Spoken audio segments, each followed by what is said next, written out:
नमस्कार। जय जय राम, जय सिया राम, जय हो बागेश्वर धाम सरकार, जय हो हनुमान जी महाराज। मेरे प्यारे सभी दर्शकों, आज की वीडियो में आज मैं बहुत ही इम्पोर्टेंट बात करने वाला हूँ। आज की इस वीडियो में मैं कुछ ऐसे औषधि के बारे में, कुछ ऐसे चीज़ों के बारे में बात करूँगा कि जो वह चीज़ें भूत प्रेत का काल माना जाता है।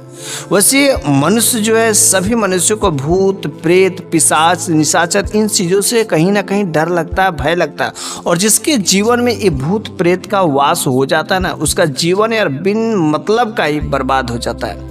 इसलिए मैं नहीं चाहता कि आपका जीवन खतरे में पड़े और इन भूत प्रेतों के वजह से जो आपके जीवन में किसी प्रकार का कोई दुख दरिद्रता या किसी प्रकार की कोई संकट है।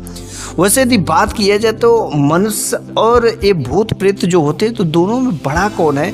दोनों में यदि देखा जाए तो मनुष्य जो भूत प्रेत से ताकतवर होता है, लेकिन बस वो अपना हिम्मत और अपना डर के वजह से भूत प्रेत जो मनुष्य पर हावी हो जाते हैं। अगर मनुष्य चाहे हिम्मत कर ले और कुछ ऐसे उपायों को अपने अंदर शक्तियों को जागृत कर ले, तो वह भूत प्रेतों को अपने बस में कर सकते हैं। अपने बस में करके उसको बिल्कुल मदारी के बंदर जैसे नचा सकते हैं। और वास्तव में जिन मनुष्यों के पास में ऐसी कुछ शक्तियाँ होती है, कुछ दिव्य शक्तियाँ होती है, जो उनके जानकार होते हैं, वे लोग भूत प्रेत से कभी नहीं डरते।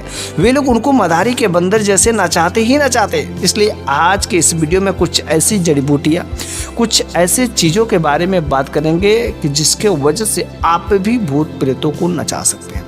आपके पास आने से भी वह डरेगा, क्योंकि वे सब चीज़ें भूत प्रेत का काल मानी जाती है। इसलिए आप इस वीडियो को गलती से भी मिस नहीं करेंगे। अगर आप इस वीडियो के अंत तक बने रहते हैं, उन चीज़ों को जान जाएंगे, तो वास्तव में आप कभी भी भूत प्रेत से नहीं डरेंगे, बल्कि भूत प्रेत ही आपसे कोसों दूर भागेंगे। हमारे इस धरती पर कुछ ऐसे पेड़ पौधे होते हैं जिनकी जानकारी के अभाव में हम लोग जो रहते हैं। प्राचीन समय में जो साधु महात्मा ऋषि लोग होते थे, उन सभी के पास जड़ी बूटियाँ पेड़ पौधों की जानकारी होती थी। लेकिन आजकल दिन पर दिन जो इनकी जानकारी के अभाव में ये सब भूत प्रेत और नकारात्मक शक्तियों के चपेट में ज़्यादा के ज़्यादा लोग आते ही जा रहे हैं। इसलिए हम इस वीडियो के माध्यम से कुछ ऐसे चमत्कारी वस्तु, कुछ ऐसे चमत्कारी पेड़ पौधे के बारे में बात करूंगा, जिनके बारे में जान लेने से आपके ऊपर भी कोई नकारात्मक शक्ति का प्रभाव नहीं पड़ेगा। ठीक है, इन वस्तुओं का प्रयोग जो है हमारे तांत्रिक ऋषि महात्मा जो भी लोग होते हैं, इनका प्रयोग करते हैं और हम लोगों के पास नहीं जानकारी होता है। इसलिए आप इस वीडियो के अंत तक अवश्य बने रखें। यदि आप भी इस प्रकार की जानकारी में इच्छुक रखते हैं, तो आप अभी तक अगर हमारे वीडियो को लाइक नहीं किया तो वीडियो को लाइक कर दिए। और शुरू से आखिरी तक मेरी विनती है कि आप जो शुरू से आखिरी तक जो है अवश्य ही बने रहिएगा। और अभी तक अगर बने हो तो कमेंट बॉक्स में आप जो जय जय राम, जय सिया राम जरूर लिख दीजिएगा।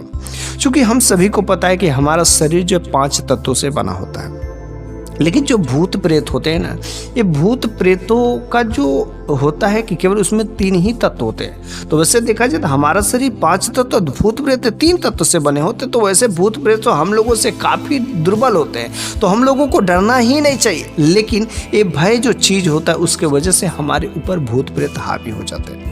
कोई भी पवित्र आत्मा होती है, कोई भी मनुष्य जो होता है कि जब उसकी अचानक उससे दुर्घटना बस अकाल मृत्यु हो जाती, तो वह प्रेत योनि में चला जाता है। और जब वही प्रेत योनि में जब पूरा हो जाता है, तो उसके बाद से वह पितृलोक में चला जाता है और फिर से उसके बाद उसको मुक्ति मिल जाती है। तो एक बार की बात है कि भगवान इंद्र ने बृहस्पति भगवान से पूछा था, भगवान बृहस्पति से, कि आखिर अगर कोई मनुष्य जो है भूत प्रेत से अक्सर जो डरता रहता है, तो लेकिन क्या कोई कैसा उपाय है कि हमेशा वह भूत प्रेत से अपने आप को कैसे सुरक्षित रहे, भूत प्रेत कैसे जो दूर दूर तक रहे। और एक बार माता पार्वती ने भगवान भोलेनाथ से भी पूछा था कि आखिर भूत प्रेत की जो माया होती है, आखिर अगर कोई मनुष्य चाहे तो भूत प्रेत के बंधन से कैसे मुक्त रहे और कैसे उसको अपने काबू में रखे, आखिर क्या कोई तरीका है? तो भगवान भोलेनाथ भी बहुत ही सुंदर सा कुछ ऐसे खास उपाय थे। सबसे पहले हम लोगों को ये चीज़ें भी जान लेना चाहिए कि आखिर कैसे पता करें कि हाँ किस व्यक्ति को भूत प्रेत की बाधा है, कैसे जाने, क्योंकि अलग अलग प्रकार के लक्षण उन सभी व्यक्तियों में दिखाई देने को मिलते हैं। किसी में क्या होता है कि कभी कभी जिसको भूत प्रेत की बाधा रहती है, तो मन जो उदास हो जाता है, वह हमेशा अक्सर जो व्याकुल रहता है, उसकी मनोस्थिति बिल्कुल शांत नहीं रहती, बिल्कुल अशांत हो गए रहते, सिर भारी भारी जैसा लगता है, सिर पर ऐसा लगता है कि काफ़ी बोझ पड़ा होता है, शरीर में ऐंठन होती, बिना मतलब का दर्द होता है। यहाँ तक कि अक्सर हमने भी इस चीज़ को देखा है कि जिनको भूत प्रेत जो पकड़ा रहता है उनके नेत्र जो लाल हो जाते हैं। वो कभी कभी ऐसा भी होता है कि वे सब इतना ज़्यादा भोजन करते हैं कि जितना वो नॉर्मल करते नहीं, भोजन ज़्यादा से ज़्यादा करते हैं, या तो 2-2 दिन 3-3 दिन भोजन ही नहीं करते, पागलों की तरीके से हरकत करते हैं, नींद में चलने शुरू कर देते हैं, भय का आभास होता है, बिना मतलब का बक बक बक करते रहते हैं। हाँ, कभी कभी जो उन लोगों को ऐसा होता है बहुत ज़्यादा प्यास लगता है और खूब पानी पीते, गला उनका सूखता रहता है, क्योंकि उनको प्रेत योनि में जाने के बाद उनको दंड में कभी पानी नहीं मिलता है, जिसकी वजह से वे लोग किसी शरीर पर हावी होकर के वह जो है खूब पानी पीते हैं, खूब जो भोजन करते हैं। ठीक है, तो इस तरीके से अलग प्रकार के जो है लक्षण दिखाई देते हैं, लेकिन खास तरीके से 3 लक्षण जो अधिकतर आपको भी मिला होता। ठीक है, अगर आप थोड़े से जानकार हैं तो आप जो है इन लक्षणों से भी आप बहुत ही आसानी से पता कर सकते हैं, क्योंकि कुछ भूत प्रेत ऐसे होते हैं जो आपके ऊपर हावी रहेंगे लेकिन कोई लक्षण नहीं दिखाई देते हैं। तो इन 3 लक्षणों से आप भली बात पता कर सकते हैं। ठीक है, सबसे पहले जो हम अपने शरीर के या जिसको भी चेक करना, नाड़ी को छू करके, ठीक है, उसको आभास कर सकते हैं। ठीक है, नाड़ी जो है कई प्रकार की होती हैं, लेकिन 3 प्रकार की नाड़ियाँ, ईड़ा, पिंगला और सुषुम्ना, ये 3 नाड़ियाँ को छूने से क्या होता है पता चल, क्योंकि नाड़ियाँ का जो चला बिल्कुल धीमी हो गई रहती है, नाड़ियाँ दब जाती है। तो बस अगर नाड़ियाँ दब गई हैं तो कहीं ना कहीं कुछ हो सके, नकारात्मक शक्ति का प्रभाव हो सकता है। ठीक है, और दूसरा जो सबसे खतरनाक बात और अक्सर हमने देखा है, उनकी नेत्र जो लाल हो जाती है। अच्छा, लाल अगर नहीं भी हुई रहती तो आप जिसको भूत प्रेत का बात है उसको देखिए, उसको थोड़ा लंबे समय तक देखिएगा तो वह पूरा आंखें एकदम तेज तरार करके वह आपको घूरेगा, इतना ज़बरदस्त घूरेगा कि शायद उसके घूरने से ही आपको थोड़ा सा भयभीत लगेगा। तो जिसको भी भूत प्रेत की बाधा रहती है तो वह बहुत तेज से घूरता है, वह घूरता है, इस प्रकार से महसूस होता है। तीसरा नंबर का जो लक्षण जो अक्सर भी देखने को मिला कि उससे पसीने बहुत आते हैं, बहुत अधिक पसीना निकलता है और बिना मतलब का बकबकाने की बात होती है। और भी अक्सर जो देखा हो, कुछ ऐसे भी हमारे नकारात्मक शक्तियों का दोष रहते हैं जो शरीर में अनेक प्रकार की बीमारियां पैदा करते हैं, और बीमारियां इतनी अधिक पैदा कर देते हैं आप कितना भी दवा कराते रहिए, कितना भी इलाज कराते रहिए, वो कोई भी दवा जो असरदार नहीं कारक सिद्ध होता। कुछ समय के लिए दवा खाएंगे तो शांत रहता है, फिर से एक बीमारी समाप्त होती है, दूसरी बीमारी शुरू हो जाती है। यदि आपके घर में कोई ऐसी वैसी स्थिति किसी के साथ भी बन रही है कि एक बीमारी समाप्त हो रही है, दूसरी बीमारी शुरू हो जा रही है, तो समझिए कि कुछ ना कुछ ऐसी नकारात्मक शक्तियों का ही दोष हो सकता है। ठीक है, तो चलिए अब हम लोग इस भूत प्रेत की जो बाधा रहती है, बचने के उपाय आखिर भगवान भोलेनाथ ने माता पार्वती से किस तरीके से क्या क्या बातें बताए थे। भगवान भोलेनाथ ने माता पार्वती से कहा था, यदि जो भी व्यक्ति होता है, जो भी मनुष्य होता है, जो पंच तत्वों का बना होता है, बस हिम्मत करे और साथ में जो क्या करे, अगर कोई सात्विक मंत्र का जाप करता हो, या तो हनुमान चालीसा का हो, या तो हनुमान मंत्र हो, माता काली का मंत्र हो, माता दुर्गा का मंत्र हो, भगवान विष्णु का हो, भोले बाबा को, कोई भी देवी देवता को जो है तो किसी के पास उसका सात्विक कोई मंत्र हो, कुछ ना समझ आए ओम नमः शिवाय। अपने गांव की जो काली माताएं होती, जो अपने एरिया नक्षत्र की जो भी जो माताएं होती, उनका जो आप जो कुछ मंत्र पढ़े या कुछ ना करे तो ओम श्री हनुमते नमः। तो यदि किसी भी प्रकार की अगर कोई आप सात्विक मंत्र जानते हो और सात्विक मंत्र का जाप करते हो तो आपको कभी भूत प्रेत बाधा छू ही नहीं सकता। आपके अगल बगल भूत प्रेत तो आ ही नहीं सकते हैं। ठीक है, कोई भी आप पवित्र मंत्र जब आप क्या करते हैं, श्रवण करते हैं या उसका नाम लेते हैं ना, तो एक बहुत ही पावरफुल ऊर्जा आपके शरीर से निकलती है और आपके चारों तरफ एक आवरण का निर्माण हो जाता है, और आवरण पुंज का निर्माण होते ही एक शक्ति पुंज का निर्माण होता है, जिसकी वजह से कोई भी जो नकारात्मक शक्ति होती है, भूत प्रेत होती है, आपको छूने से भी डरती है। अगर वह उसके अंदर आने की कोशिश करती है तो जल करके भस्म हो जाएगी। इसलिए आप कोई भी सात्विक मंत्र जरूर ही याद करें। और इसलिए कहा जाता है कि हमारे जो प्राचीन समय में हमारे बुजुर्गों ने भी कहा कि हमेशा कोई भी काम करो भगवान का नाम जरूर लेना चाहिए, पूजा पाठ अवश्य ही करना चाहिए। यदि आप पूजा पाठ करेंगे, कुछ मंत्रों को पढ़ेंगे, तो कोई भी जो आपको कोई नकारात्मक शक्ति आपका छू नहीं सकती, आपका बाल बाका भी नहीं कुछ कर पाएगी। ठीक है, दूसरा नंबर का जो उपाय भगवान भोलेनाथ ने माता पार्वती से कहा था कि कुछ ऐसी औषधियाँ होती जो भूतनाशक औषधि होती है। ठीक है, तो हमारे कुछ पूज्य गुरु जी और ऐसे आपको गूगल पर भी यदि आप ढूंढेंगे तो वह कुछ ऐसे भूतनाशक जो औषधियाँ होती है उनका नाम आपको बड़ी आसानी से मिल जाएंगे। तो उन औषधियों का जो भस्म जो है मार्केट में मिलता है, या उन औषधियों को आप मंगाइए और उसको जलाने के बाद जो उसका भस्म होता है, आप उस भस्म को अपने शरीर पर लगाइए या जिसको भूत प्रेत पकड़ा हो आप उसको लगाइए। ऑटोमेटिक उसके शरीर में बेचैनी हो जाएगी और एक समय ऐसा भी आएगा वो छोड़ करके भाग जाएगा। इसलिए अगर उन भस्मों को भी यदि हम जो सुबह पूजा करते समय नहाने के बाद जो यदि अपने ऊपर लगाते हैं तो कभी भी कोई नकारात्मक शक्ति जो हमारे ऊपर हावी नहीं हो पाएगी। ठीक है।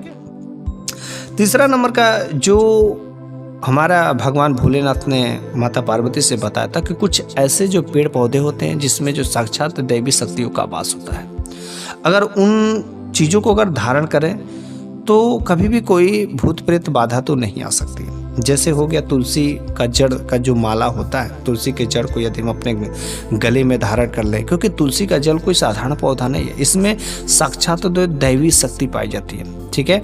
और तुलसी माता का बस आप जो है उसका जड़ को यदि आप गले में धारण कर लेते हैं तो आपको इसको धारण करने से आपके शरीर में तेज और ओज बढ़ जाता है, और जहाँ पर तेज ओज बढ़ जाता है वहाँ पर कभी कोई ऐसी बाधाएं तो आ ही नहीं सकते। ठीक है। इसलिए हम सभी को सनातन धर्म वालों को कहा जाता है कि घर में एक तुलसी का पौधा, घर के आंगन में, घर के दरवाजे पर तुलसी का पौधा अवश्य ही होना चाहिए। ऐसा भी कहा जाता है कि हमारे शास्त्रों में कि अगर कोई तुलसी का जड़ जो है अपने गले में, अपने बाजुओं में या ताबीज़ में बांध करके रखा है या काले कपड़े में या जैसे भी अगर घर के दरवाजे पर लटका दिया हो, कहीं पर भी यदि आप रखे हो तो उसके 20 फीट के दायरे तक, 20 फीट को जो अगल बगल जो भी इन्वायरमेंट होगा उसके दायरे तक जो कोई भी नकारात्मक शक्ति अगर आने का कोशिश करती तो जल करके भस्म हो जाती है। ठीक है। तो कोई भी नकारात्मक शक्ति अंदर आ ही नहीं सकती। ठीक है। चौथा नंबर का जो कुछ उपाय हमारे वेद शास्त्रों में लिखा गया है, ये जो बहुत ही रामबाण उपाय होते हैं, एक बहुत ही ज़बरदस्त रामबाण उपाय होते हैं। यह है सफ़ेद मदार की जड़। बहुत ही आसानी से आपको सफ़ेद मदार की जड़ मिल जाएंगे, लेकिन अक्सर आप जो अपने रोड पर इधर उधर देखेंगे तो आपको जो नीला कलर का मदार होता है वही अक्सर दिखाई देने को मिलते हैं, लेकिन यदि आप ढूंढेंगे तो सफ़ेद मदार की जड़ जो बड़ी ही आसानी से आपके गाँव में भी हो सके, किसी घर के दरवाजे पर हो या अपने घर के ही दरवाजे पर लगा ले तो बड़ा ही बेहतर होता है। ओके। तो सफ़ेद मदार की जड़ जो है आपको क्या करना चाहिए, यह भूत प्रेतों का काल माना जाता है। तो सफ़ेद मदार की जड़ आपको जहाँ पर भी कहीं पर भी मिल जाता है तो आप उसको थोड़ा सा ला करके आपको क्या करना है कि अपने गले में धारण कर ले या ताबीज़ बना करके धारण कर ले, और घर के प्रत्येक व्यक्तियों को गले में धारण करवा देना चाहिए। और कब धारण करना चाहिए, रवि पुष्प नक्षत्र में धारण कर ले, कोई ग्रहण काल है या गणेश चतुर्थी है, होली है, कोई खास अमावस्या है, पूर्णिमा है, कोई खास अगर दिन आ रहा है उस दिन आप जो इसको क्या करते हैं कि भगवान श्री गणेश के मंत्रों से ओम श्री गणपते नमः इस मंत्र से आप उसको सिद्ध करके जो है आप अपने गले में धारण कर सकते हैं या ताबीज़ में बना करके धारण कर सकते हैं, या घर परिवार के कहीं पर भी किसी सदस्य को धारण करके अपने घर के मुख्य दरवाजे पर भी इसको लटका देते हैं। तो बहुत ही ये जो क्या होता है पावरफुल चीज़ होता है सफ़ेद मदार की जड़। ठीक है। तो सफ़ेद मदार की जड़ आपको हल्के में मत लीजिए, बहुत ही पावरफुल होता है, बहुत ही चमत्कारी होता है। ठीक है। अगला नंबर का जो बात होती है, अगला नंबर का जो है उपाय है वो होता है कि निर्गुंडी का जड़। जी हाँ, आपने सही सुना, निर्गुंडी का जड़ बड़े ही आसानी से मिल जाएगा, किराने की दुकान पर भी मिल सकता है निर्गुंडी का जड़। ये निर्गुंडी का जड़ जो होता है भूत प्रेत का काल माना जाता है। ठीक है। आप इसको हल्के में मत लीजिए। कुछ लोग इसे अंधविश्वास मानते हैं, पाखंड मानते हैं। हाँ ठीक है, वे लोग मानते हैं तो मानते रहे, मैं उनसे कहाँ कर रहा हूँ कि आप ये सब काम करिए। आप अपने जीवन में जीवन भर संघर्ष करते रहिएगा, सारा कुछ घंटा ना फर्क पड़ेगा, बस आए खाए चले गए मर गए यही होगा। लेकिन अगर उन सब कर्म करने के साथ साथ अगर भगवान पर भरोसा करते हैं, विश्वास करते हैं, इन नकारात्मक शक्तियों से अगर दूर रहेंगे तो आपके जीवन में 4 चांद लगेंगे। आपको सफल होने से कोई नहीं रोक सकता, क्योंकि ये जो ऐसी नकारात्मक शक्तियाँ होती है ना, आप कितना भी कुछ कर ले, हर तरीके से प्रयास करें, लेकिन ये जब नकारात्मक शक्तियाँ अगर आपके पीछे लग जाती हैं तो ये अदृश्य शक्ति है, और जो आपके घर की दैवी शक्ति है, जो आपका पॉजिटिव पावर है, वो कभी काम ही नहीं करेगा, क्योंकि उससे ज़्यादा पीछे की तरफ खींचने वाली ये शक्तियाँ होती हैं। तो आपको क्या करना है कि इस निर्गुंडी के जड़ को, जिसको भूत प्रेत का काल माना जाता है, मंगलवार के दिन जो धारण करें। ठीक है। मंगलवार के दिन जो हनुमान का जी का दिन होता है, आपको क्या करना है, हनुमान जी के मंदिर में जाना है और उस निर्गुंडी के जड़ को जो सबसे पहले हनुमान जी को समर्पित कर देना है। 24 घंटे के लिए वहाँ पर हनुमान जी के मंदिर में ही रहने दे, भेंट करें, और फिर जो है आप उसको ला करके अपने गले में, ताबीज़ में या घर के मुख्य दरवाजे पर टांग सकते हैं। ठीक है। इस काम को करने से क्या होता है कि यह निगेटिव एनर्जी, जो नकारात्मक शक्तियाँ होती है, बिल्कुल ही असफल हो जाती है। कुछ लोग ऐसे भी होते हैं कि ये सब चीज़ों को नहीं मानते, तो आप ऐसा काम करिए कि हनुमान जी का जो मंत्र जो होता है, हनुमान जी का वैसे कहा जाता है कि स्मरण मंत्र, जो स्मरण मात्र से ही वो भूत प्रेत भाग जाते हैं, ठीक है, भूत भस्म हो जाते हैं।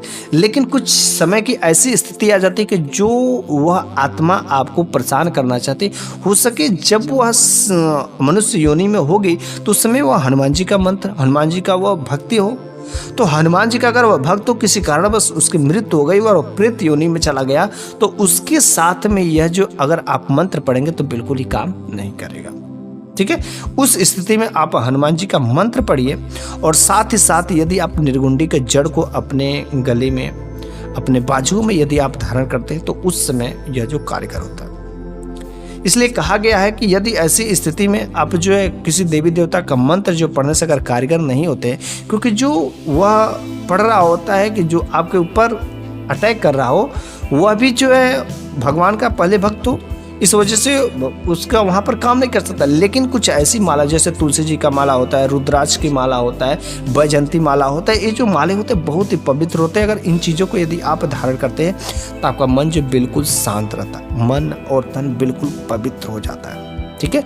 तो इस प्रकार की जो मालाएँ होती आप अपने गले में हमेशा धारण कर सकते हो। तुलसी जी का भी माला मिलता है, आप उसको भी अपने गले में धारण कर सकते हैं। आपको भली बात अच्छे से आपको मार्केट में अवेलेबल हो जाती है, आप वहाँ से इसको ला करके कर सकते हैं। ना समझ आए तो अपने घर के दरवाजे पर जो तुलसी का पौधा सूख हो जाता है, आप उसका तो माला बना करके गले में धारण कर सकते हैं, ठीक है।